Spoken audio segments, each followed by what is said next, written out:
Boa noite. A aula de hoje, ela é exatamente para mostrar, né, como a gente pode se tornar uma mãe aliada aos nossos filhos, né, aquela mãe que os nossos filhos confiam, que procuram a gente, né, mesmo quando eles chegam na adolescência. Porque ser aquela mãe aliada dos nossos filhos quando eles são pequenininhos, né, isso não é uma coisa tão complicada, não é tão difícil, porque quando eles são pequenos, eles são muito dependentes da gente. E o fato deles serem dependentes da gente exige muito cuidado, e a gente cuida, então a gente amamenta, a gente se dedica, não é? A gente leva e busca na escola, faz comidinha gostosa, lava, passa, brinca com a criança, e até acorda de noite, né, para fazer massagem nas pernas, com aquela famosa dor do crescimento. Então, quando eles são pequenos, né, a gente consegue manter essa imagem de mãe romântica, né, essa imagem de mãe que a sociedade, de uma certa forma, espera que a gente seja, com uma certa tranquilidade. A questão toda começa quando os nossos filhos, chegam na adolescência. E aí, quando eles chegam na adolescência, né, como é que a gente continua sendo essa mãe aliada dos nossos filhos? Né? Como é que a gente vai fazer ouvir deles, né? Mãe, você é a melhor mãe desse mundo. É um pouquinho mais complicado. A gente sabe que com a chegada da adolescência, ser aliada dos filhos não é uma missão assim tão tranquila. Primeiro porque essas referências que a gente tem, né, da sociedade, de cuidar deles, de se dedicar, elas mudam completamente. Né? Mamar já não é mais no seio da gente que eles querem mamar, não é mesmo? Levar na escola, de preferência que a gente deixe bem longe para eles não pagarem mico. Comidinha, só fast food, hambúrguer, pizza, lavar, passar, para que isso, né? Se o bom é andar rasgado, todo engruvinhado, enfim. E massagem nas pernas, a dor já não é mais física. A dor agora é uma dor, né, no coração, é uma dor na alma. E quem é que está na frente da gente? É um estranho? Pode até ser, né? Pode até ser, se a gente não souber como lidar com essa pessoa, se a gente não souber lidar com a sexualidade. E é muito fácil a gente perder os nossos filhos na adolescência. E o pior, a gente não conseguir mais se manter, né, protegendo eles. E eu digo uma coisa para você, uma coisa que me ajudou muito a não me perder dos meus filhos foi exatamente conseguir conversar com eles sobre sexualidade. E digo mais, uma das coisas que ser sexóloga mais fez bem à minha vida pessoal foi exatamente por isso, foi não me fazer se perder dos meus filhos nesse momento da adolescência. Né? Então foi exatamente por isso que eu resolvi, né, dar essa aula e contar um pouquinho aqui para vocês como é que eu fiz isso. Mas essa conversa eu conto já já para você.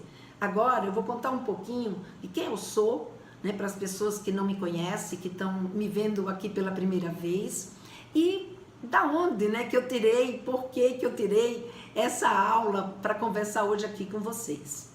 Então, eu sou, deixa eu ajeitar aqui o slide, que agora eu vou passar aqui para vocês. Então, eu sou enfermeira de saúde pública, eu sou educadora sexual, mas eu sou principalmente, né, mãe do Guilherme e da Paula. E agora eu também sou avó do Felipe, da Mariana e do Marvin. Mas quando os meus filhos eram pequenininhos, eu, como você, também queria ser a melhor mãe do mundo. Né? E uma das coisas que mais me atrapalhou e que eu vi, que eu digo, epa, tem alguma coisa que está ameaçando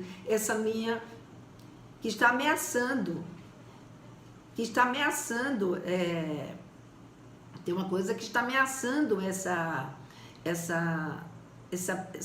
possibilidade, né, de eu poder ser a melhor mãe do mundo. E era exatamente, né, quando eu percebi que o meu filho, por exemplo, quando ele começou a se descobrir, né? E uma vez ele estava tomando banho com a prima e de repente eu ouvi aquele barulho, eu vi a prima dele dizer: ei, tira a mão daí, senão eu vou fazer xixi no seu dedo. E aí eu fiquei em pânico, eu disse: e agora? Como é que eu vou lidar com essa situação? E fui procurar me informar, fui buscar saber mais sobre sexualidade, buscar livros, porque naquela época era muito difícil encontrar esse tipo de informação. Fui perguntar para o meu ginecologista, para o meu pediatra, ninguém, na verdade, conseguia me ajudar. Eles até falavam alguma coisa, mas isso não era o suficiente para eu me sentir segura, para eu me sentir respaldada, para saber o que exatamente eu podia responder ou atuar com os meus filhos. E foi então quando um amigo meu, que é médico, e ele tinha uma clínica, e nessa clínica ia acontecer um curso de especialização em sexualidade. E aí ele me convidou para participar. Nossa, eu fiquei super feliz, porque aí com esse curso eu tive a oportunidade não só de aprender sobre sexualidade, mas ter também com quem conversar, com quem compartilhar. E a partir desse curso, eu também fui convidada a participar de uma organização social chamada Instituto Kaplan, e nessa organização eu fiquei responsável pela área de sexualidade na adolescência. E nesse instituto eu tive a oportunidade de trabalhar com pessoas numa escola que eram portadoras de deficiência intelectual. E nessa ocasião eu então pude compartilhar, né, os meus estudos e a minha aprendizagem com o professor Cornelius Rosenburg, e a gente desenvolveu, né, muita coisa importante que eu não encontrava em nenhum lugar. E eu falei assim: não, isso não pode ficar só para mim. E foi então quando eu resolvi escrever o meu livro, Diferente, mas não Desigual, a sexualidade nas pessoas com deficiência intelectual. E para esse livro, eu tive praticamente não só que estudar a sexualidade na adolescência, mas estudar também a sexualidade na infância. E criei quase que uma espécie de uma teoria sobre a sexualidade infantil para poder traduzir para os pais como e o que acontecia com aquelas crianças durante o seu processo de desenvolvimento da sexualidade. E com essa bagagem da sexualidade na infância e também com a minha bagagem, né, que eu adquiri no Instituto Kaplan, com o trabalho com adolescentes, onde a gente criou metodologias próprias, onde a gente trabalhava com jogos para ensinar professores e outros profissionais de outras instituições a lidar com adolescentes, né, falar com eles sobre sexualidade. Então, com toda essa bagagem, a gente atendeu nesses projetos, pra você ter uma ideia, mais de 1 milhão de jovens. Então, tudo isso me ajudou a criar, né, todo uma expertise em sexualidade, tanto na infância quanto na adolescência. E mais o meu ciclo com o Instituto Kaplan chegou ao fim e eu resolvi voltar para a minha cidade natal, que é Maceió. Eu morava antes em São Paulo. E nessa minha decisão, ela culminou exatamente com o período da polêmica, né, que acontecia nas redes sociais com relação à educação sexual na escola, com relação à identidade de gênero, né, a famosa ideologia de gênero, enfim. E eu comecei a perceber que, nossa, os pais devem estar completamente perdidos com tanta coisa que era colocado, cada um que dissesse algo e nada de muito concreto, nem nada de muito compreensível. E foi então quando eu resolvi abrir um canal com os pais através das redes sociais. E então abri o meu canal no YouTube, no Instagram, no Facebook e até no WhatsApp. E nesse meu contato de quase 2 anos com os pais, eu pude perceber que ainda tem muita mãe que sofre por não saber como lidar com a sexualidade do seu filho. Isso tanto na infância quanto na adolescência. E então, diante dessa situação, eu resolvi então me aproximar, né, cada vez mais dos pais, me aproximar cada vez mais dessas mães, porque eu sei exatamente como é que acontece. Peraí, eu preciso mudar aqui. Porque eu sei exatamente como é que acontece e quanto é difícil muitas vezes a gente conversar sobre sexualidade com os nossos filhos, não é? Porque a sexualidade ela foi muito silenciada na nossa educação. E ela deixou muitos medos, deixou muitos tabus. E eu mesma, né, pude perceber essa situação quando um dia eu estava em casa trabalhando, não é? E a minha filha, ela chegou e sentou assim próxima de mim, e ela estava recentemente namorando, recentemente não, ela estava namorando nessa época, e recentemente tinha ido ao Guarujá para casa de uma amiga. E eu estava lá escrevendo meus projetos, e ela sentou ali atrás de mim e começou a se interessar muito, né, por aquilo que eu estava fazendo.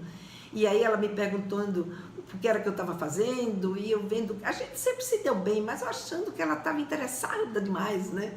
E eu só lembrava da minha mãe que dizia assim, essa alma quer falar.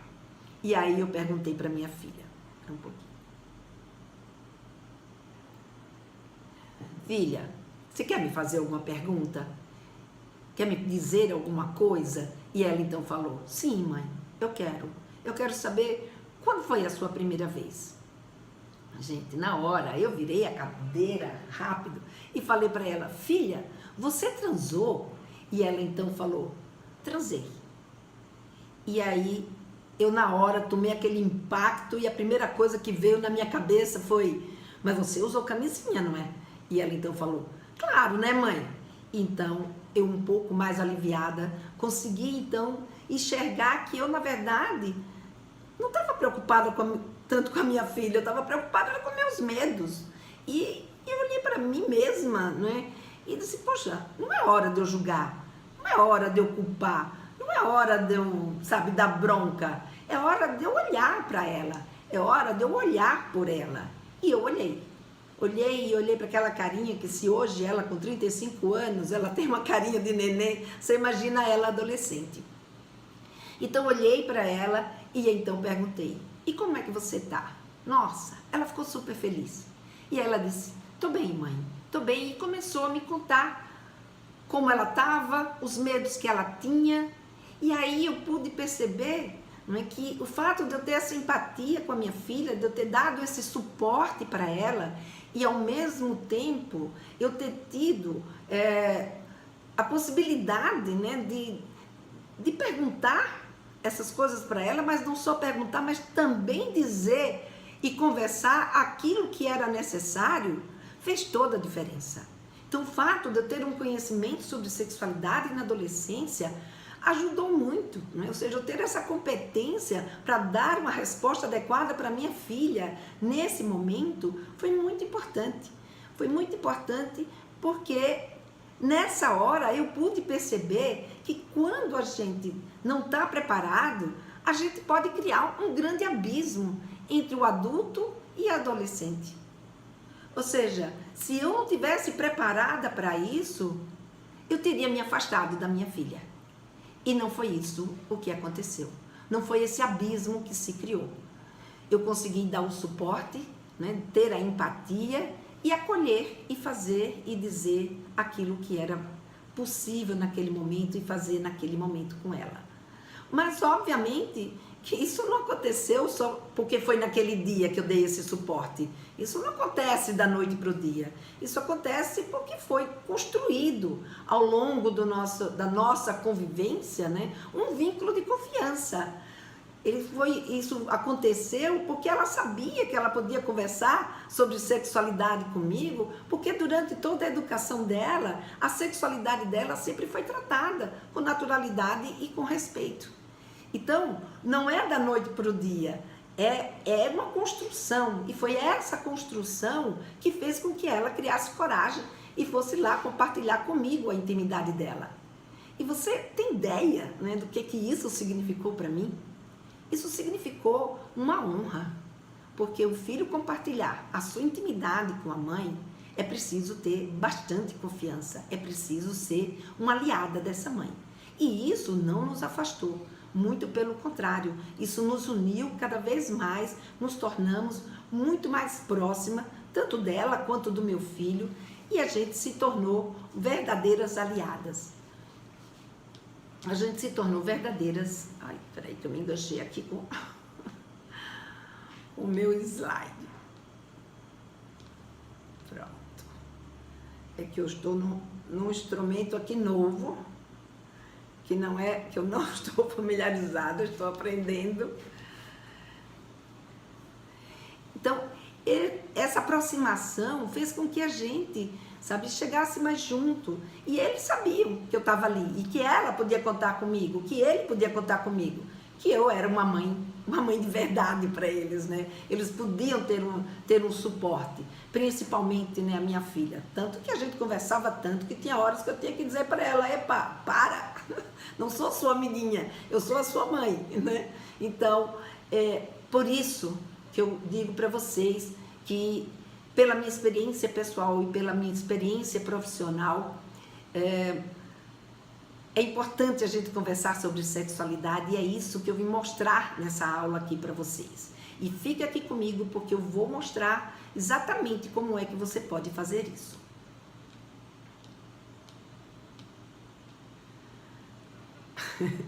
A minha passagem aqui com os slides, eles estão um pouquinho...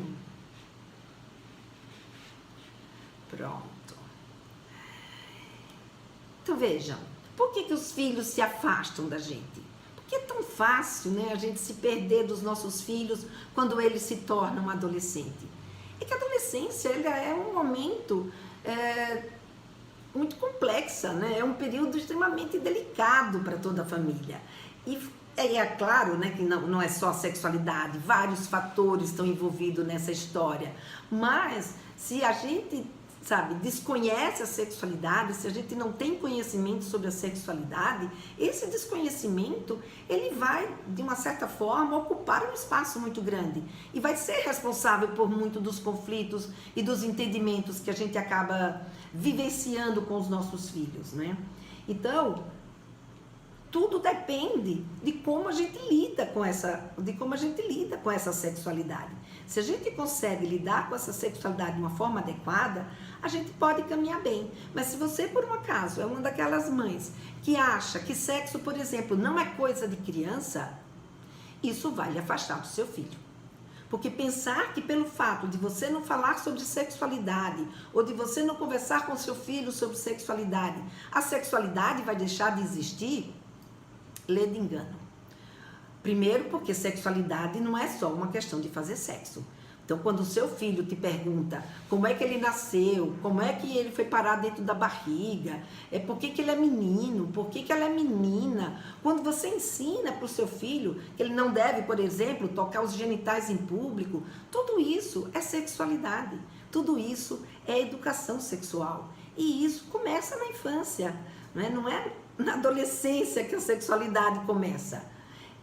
E quando chega na adolescência, se a pessoa é uma daquelas pessoas que acreditam, que também sexualidade não é coisa de adolescente e que não tem por que se interessar por sexualidade, porque quando ele era adolescente ou ela era adolescente, sua mãe, seu pai nunca conversou, sobre isso com ele e mesmo assim ele sobreviveu, gente, isso só me lembra aquelas pessoas que não tiveram oportunidade de estudar e não deixam seus filhos estudarem porque ele sobreviveu.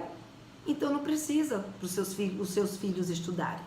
Isso para mim é ignorância. Quando chega a puberdade, é um momento que os nossos filhos têm muita curiosidade.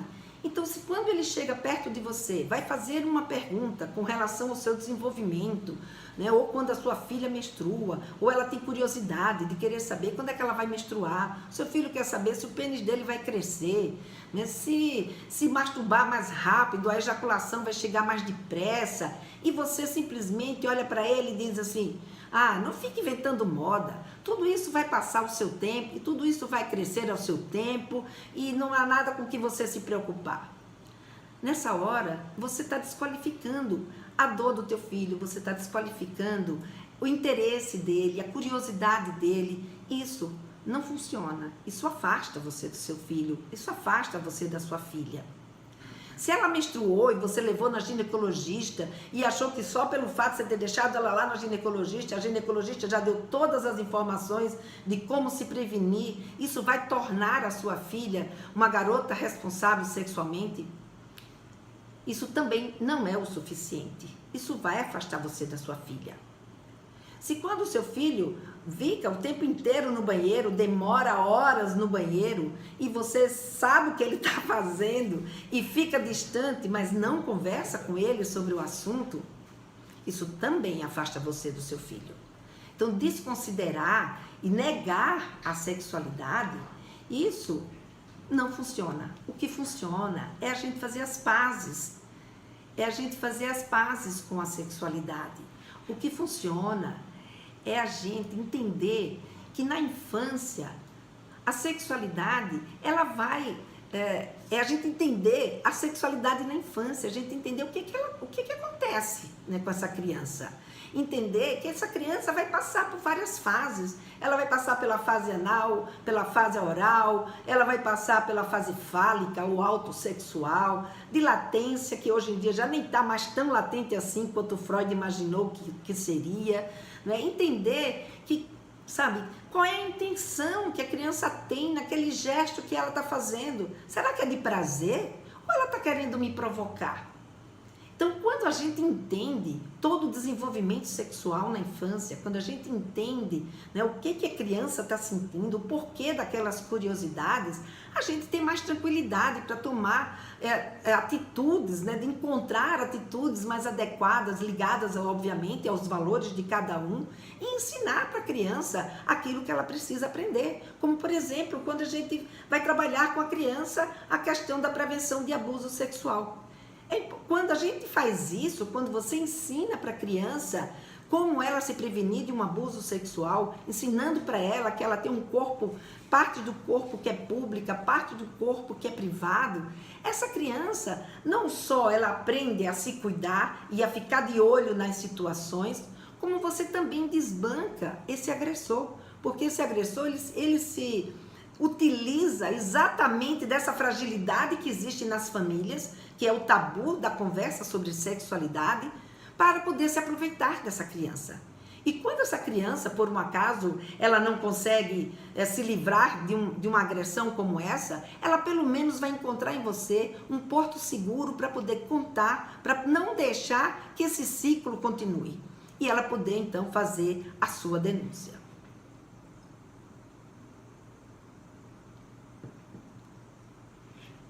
É desse jeito que a gente deixa elas mais seguras.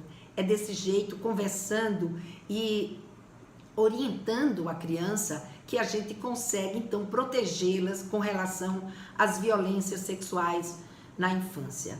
E quando chega na adolescência, não é diferente. Na adolescência, então, tudo é sexualidade. Para a gente descomplicar a adolescência, o segredo está em a gente conhecer o nosso adolescente. Porque o grande problema da adolescência não está no adolescente. O grande problema da adolescência está no fato da gente ter uma ideia do adolescente que ele não é. Então, conhecer o adolescente é primordial. Saber que ele entrou na puberdade, e nessa puberdade, né, que a gente não pode perder esse momento, porque a puberdade, eu chamo ela assim, o momento mágico da relação e da confiança entre pais e filhos. É nesse momento da puberdade que ele ainda tem muita dependência de nós e, ao mesmo tempo, está passando, né, por um monte de mudança, né, como vocês estão vendo aí, que vai acontecer na vida dele, como essa alteração, né, de todo o corpo dele. São os seios que crescem, é o pênis que cresce, eles vão crescer de tamanho, alterar a voz, pelo pubiano, poluição noturna, barba, bigode, menstruação, ejaculação. Gente, o que não falta é mudança no corpo, porque quando vem esse banho de hormônio, ele vai fazer tudo isso com seu filho, vai fazer tudo isso com a sua filha. E obviamente que isso não acontece de uma forma à toa. Isso vai acontecer porque a gente está se preparando para uma das nossas, né, funções, que é a nossa capacidade reprodutiva, que é a nossa capacidade sexual. Porque tudo isso acontece, né, a natureza fez a gente ser capaz de se transformar dessa forma para que a gente tivesse condições de reproduzir. E para que a gente tenha condições de reproduzir, obviamente, já que somos seres sexuados, nós temos que nos preparar também para a nossa sexualidade, para a nossa vida sexual. Então, nesse momento, a energia sexual está em potência máxima e as respostas são ultra rápidas, e você imagina tudo isso acontecendo, né, de uma só vez com esse adolescente. Só que esse banho de hormônio, ele não vai atingir apenas essa mudança do corpo. Ele também vai atingir o desenvolvimento cognitivo e o desenvolvimento psicoemocional do nosso adolescente. E isso vai fazer com que o nosso adolescente adquira uma capacidade que é a capacidade que distingue, não é, o homem das outras espécies animal, que é exatamente aprender a imaginar. Então, nessa hora, o nosso adolescente, ele acaba desenvolvendo a capacidade de abstração. E aí ele consegue agora se imaginar nas situações. E isso dá a ele uma capacidade que é a capacidade orgástica. Por isso que a intenção de um adolescente em relação ao sexo é diferente da intenção que existe de uma criança. Então, nesse momento, eles vão devanear, eles vão fantasiar e, obviamente, que tudo isso leva a um interesse sexual. Mas eles não estão prontos para fazer sexo do dia para a noite. Não é, sabe, bastou eles sentirem desejo sexual e isso vai acontecer. Não, eles vão também passar por um processo. Eles vão passar por uma etapa que o Freud chamou de etapa homossexual, e o Vitor Dias, né, que é um outro...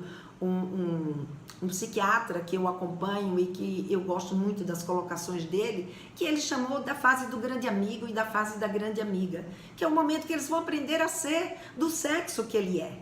Depois, eles vão ter a fase do amor platônico, vão se apaixonar por alguém que não os ameace, alguém que não vai ter a menor possibilidade de pedir eles em namoro, né, por exemplo. Então, nesse momento, eles vão se apaixonar pelo professor, pela professora, por um artista, por uma cantora, por um cantor, enfim, alguém que está lá distante. E ele, com essa capacidade de imaginar, vão amadurecendo esses relacionamentos na sua imaginação, até que eles têm condições, sim, né, de entrar na fase que ambos chamaram de fase heterossexual. Só que essa fase não quer dizer que eles vão se apaixonar por alguém que é do outro sexo, mas quer dizer que eles vão se apaixonar por alguém que não é ele mesmo. E que, portanto, ele nesse momento é que vão conseguir identificar, sim, se eles são pessoas que desejam alguém do seu mesmo sexo ou pessoa que deseja alguém de um sexo diferente. Então, esse é um momento aonde, de fato, as nossas crianças, o nosso adolescente, ele vai estar interessado e sabendo o que é que ele está querendo, né, com o outro. E isso, obviamente, vai afetar também o quê? O seu social. Então, ele também vai ter uma influência no social desse adolescente. Esse adolescente agora, ele passa a pertencer a grupos. Então, aqueles pais que acham um saco a história do grupo, ai meu Deus, esse menino só quer andar com os amigos, não acha isso ruim. Isso é importante. O ruim é um adolescente sozinho, um adolescente sem grupo. Ele precisa pertencer aos grupos. É no grupo que ele vai ter a imagem de si, né? E é muitas vezes essa imagem que ele tem dele mesmo não bate com a imagem real dele, mas o grupo ajuda ele a entender, a se entender melhor. E não só isso, né? Ele vai também se relacionar com outras pessoas, ser admirado e ser principalmente, né, desejado, que é uma das coisas que a gente mais quer que aconteça com a gente, né? E obviamente esse ser desejado, isso está tudo no meio desse grupo, e esse grupo é lá que ele vai encontrar, com que ele vai ficar, com que ele vai namorar. Ou seja, a gente vê aí que todos os aspectos da vida de um adolescente leva à sexualidade. E não é à toa, né, que as pesquisas mostram que eles ficam mais de 80% do seu dia pensando na sua sexualidade. E como eu disse, sexualidade não é só sexo, não é só fazer sexo. Sexualidade é muito mais amplo do que isso, como a gente está vendo aqui. É preciso a gente reconhecer a sexualidade no adolescente. Isso não significa que a gente vai estimular, isso significa que a gente vai respeitar, isso significa que a gente vai dar suporte. É preciso a gente usar esse nosso interesse por eles e prepará-los para se defender, não é, das violências sexuais, tanto as violências sexuais que existem, não é, na nossa vida presencial, como também as violências sexuais que eles podem encontrar no uso das redes sociais, na internet, nesse mundo digital que eles tanto participam, né? E como vocês podem ver, a gente não pode deixar isso de lado. E prepará-los também, principalmente, para evitar uma gravidez na adolescência, para evitar, né, uma doença sexualmente transmissível, o abuso sexual, enfim. Respeitando e protegendo que a gente se torna uma aliada dos nossos filhos. E eu vou mostrar como você pode fazer isso com seu filho. Fica aqui comigo, né, e preste atenção, porque essa conversa sobre sexualidade, ela é uma coisa imprescindível na casa de qualquer pessoa, independente da sua classe social. E é óbvio que essa conversa, ela não pode ser de qualquer jeito. É uma conversa que a gente precisa saber o que falar, como falar, né, e quando falar. E, obviamente, ter essa empatia e ter a competência para dar essas respostas necessárias para os nossos filhos, de tal forma que aquilo que a gente fale para eles agregue valor, de tal forma que aquilo se torne uma conversa interessante para ele, que ele sinta que está valendo a pena, não é, aquilo que a gente está falando para eles. Quero agradecer a todo mundo que ficou até agora, que me ouviu, e que eu estava assim, muito ansiosa para dar essa aula para vocês, porque eu vi o quanto vocês estavam entusiasmados, né, e querendo ouvir essa aula, e isso me deixa muito feliz e faz com que eu sinta que o meu trabalho de fato está ajudando vocês e que vale a pena eu continuar nessa luta, eu continuar nesse meu tipo de, né, com os meus canais e o meu curso especialmente para você. Obrigada, e agora está aberto para quem quiser fazer perguntas. Obrigada. Aqui tem uma pergunta da Heloilda. Tenho vergonha de falar sobre esse assunto com meu pequeno. É isso que eu falei para você, né, Heloilda? São vários detalhes que vão fazer a gente conseguir ter essa conversa. E todos esses detalhes eu trago exatamente nesse curso, né? O Papo Firme, ele vai te ajudar a entender melhor o teu filho e conseguir dar a resposta adequada ou fazer você ter a conversa adequada com o teu filho, né, de acordo com a idade dele e de acordo com aquilo que ele tem interesse. Mas uma dica só aí para você, ajuda muito, não é? Você trazer uma historinha para ele, perguntar o que ele sabe sobre isso. Então isso aí é um bom começo de conversa.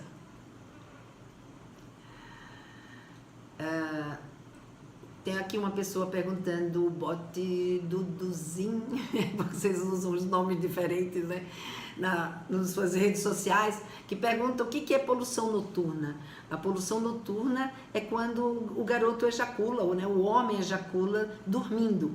Então ele tem esse nome, essa ação, esse fato, na verdade, tem o nome de poluição noturna. Geralmente ele acontece quando o garoto, não só com o garoto, porque ele também pode acontecer com os homens em qualquer idade, mas é quando às vezes ele fica um tempo sem fazer sexo, ou às vezes nem é por isso, tem um sonho mais erótico, ou às vezes está precisando renovar ali os espermatozoides, e o próprio organismo ele se encarrega, já que o homem normalmente quando ele dorme, ele tem várias ereções durante a noite, numa dessas ele acaba ejaculando, e essa ejaculação, que ele muitas vezes nem percebe, só quando ele acorda é que ele percebe que está molhado. Então essa ejaculação a gente chama de poluição noturna. Você acha que uma mãe que teve pouca educação sexual consegue se abrir para o tema? Como lidar com a vergonha? Não é melhor comprar um livro? Você pode até comprar um livro, mas eu acho que se você fizer um curso, ele é muito mais rápido, porque aqui nesse curso, pelo menos eu não conheço esqueci de dizer quem foi que me fez a pergunta, foi a Ana. Então, Ana, até pode ser, um livro pode até ajudar, mas um livro nem sempre, pelo menos eu não conheço um livro especialmente, né, para ensinar aos pais. E no curso, você além de ter os vídeos e a gente poder conversar melhor, principalmente nesse curso que é o Papo Firme, que ele é especialmente voltado, né, para preparar os pais para esse tipo de conversa, eu acho que pode ser muito mais rápido essa aprendizagem. Então, sim, quando as mães têm conhecimento sobre sexualidade, um livro ajuda, também ajuda, um curso ajuda bastante, e sim, quando a gente tem um conhecimento sobre sexualidade, a gente consegue deixar a vergonha de lado e conseguir fazer o que a gente tanto quer, conversar com os nossos filhos sobre esse tema. A Elenil, ela está perguntando, né, por que criança de 5 a 4 anos fica pegando no pinto um do outro? Então, Elenil, é isso que eu conversei com vocês. Isso é uma aula, né, para a gente conversar sobre todas as características que acontecem no desenvolvimento da criança. E é exatamente sobre isso que eu trato naquele terceiro módulo, aonde eu falo para vocês tudo o que acontece, né, durante o desenvolvimento sexual na infância.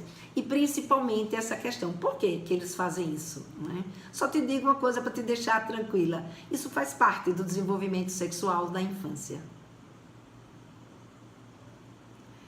A Daiane, ela pergunta como iniciar a conversa com crianças de 2 a 6 anos. Então, Daiane, tá lá também no curso esse tipo de orientação para as mães. Como fazer esse tipo de conversa? Porque, como eu disse para você, numa única aula, né, não dá para a gente abarcar todos esses assuntos. São muitos detalhes que eles precisam estar esmiuçados para você poder entender esse contexto e dentro desse contexto, então, você conseguir encontrar e saber como você vai falar com seu filho, né, de 2 a 3 anos. Mas uma dica aí eu já deixo para você. Espera ele fazer pergunta. Espera ele te fazer a pergunta e pergunta de volta para ele. Por que você está fazendo essa pergunta para a mamãe? Minha filha se toca e isso me preocupa. Eliana está me fazendo essa pergunta. Então, Eliana, como eu já falei aqui, né, conhecendo o desenvolvimento da sexualidade na infância, você vai perder essa preocupação e você vai conseguir, então, lidar com essa situação com a sua filha de tal forma que a sua filha consiga se beneficiar disso e você não entre em atrito, nem fique pensando bobagens, porque isso também faz parte do desenvolvimento dela. O importante é a gente saber como lidar com isso. E para isso precisa conhecer melhor, né, como é que o desenvolvimento da sexualidade acontece na nossa criança. O Lu Vital está perguntando, poluição noturna acontece só com homens? Sim. As mulheres podem também lubrificar dormindo, mas acontece que não é algo assim tão visível, né, como é a poluição noturna. E a poluição noturna, ela geralmente acontece porque o homem, ele precisa entrar em ereção à noite. E quando que é através dessa ereção que ele tem à noite, que faz com que ele, de certa forma não, ele oxigene, né, o pênis.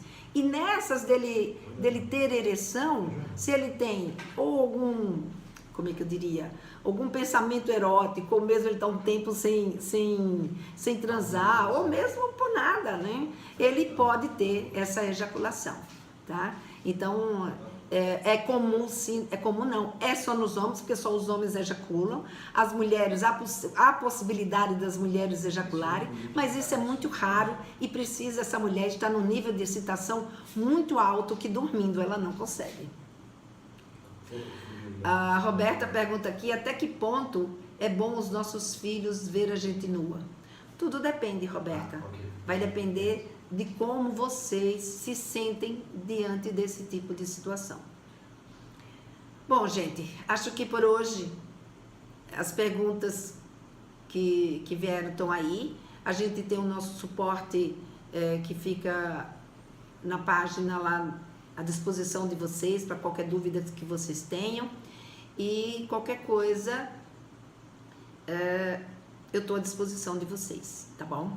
E que vocês encontrem no Papo Firme um monte de resposta dessas que vocês me fizeram. Eu tenho certeza que vocês vão encontrar. É por isso que eu estou tão feliz e tão tranquila em oferecer essa oportunidade para vocês. Tchau, até outro dia.